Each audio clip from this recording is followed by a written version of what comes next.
Who are we? Why are we here? Where does true happiness come from? People have asked these questions since the beginning of time. The Transcendentalists found their answer in nature.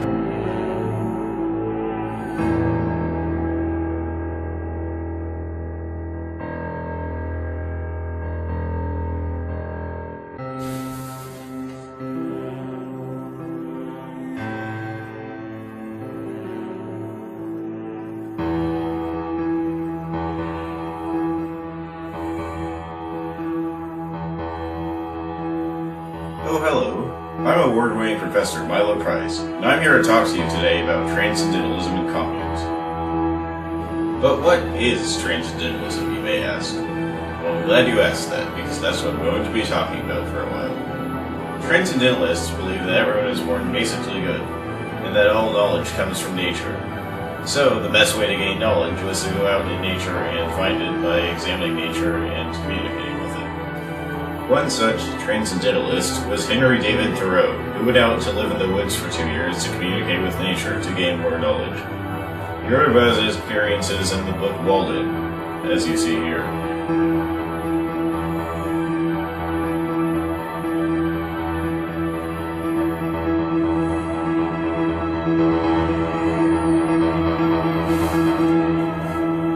Which brings me into communes. Communes are groups where people live together and share resources for everyone's equal benefit. However, most were not long-lived. This is related to Transcendentalism because many communes were inspired by Transcendentalist beliefs. One such commune was Brook Farm. It met its end when it burned down, and since it wasn't insured, could not afford to rebuild. Communes are not necessarily associated with communism, however, they do operate under socialist beliefs.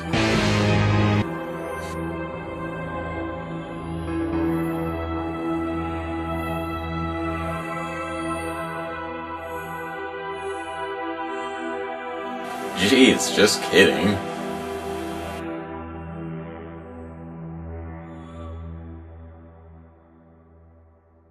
Transcendentalism was coined by the German philosopher Immanuel Kant.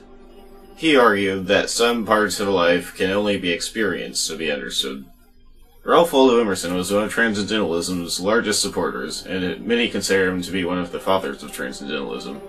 He was a close personal friend of Henry David Thoreau, who I mentioned before, and was also an essayist. Here's an excerpt from his lecture, The Transcendentalist.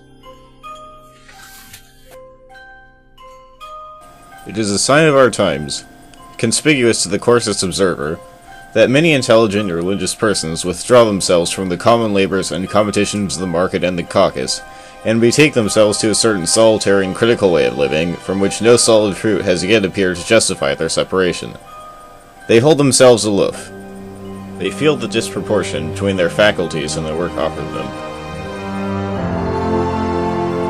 They prefer to ramble out in the country and perish of ennui to the degradation of such charities and such ambitions as the say can propose to them. They are striking work, and crying out for something worthy to do. What they do is done only because they are overpowered by the humanities that speak on all sides, and they consent to such labors as is open to them. Though to their lofty dream the writings of Iliads or Hamlets, or the building of cities or empires, seems drudgery.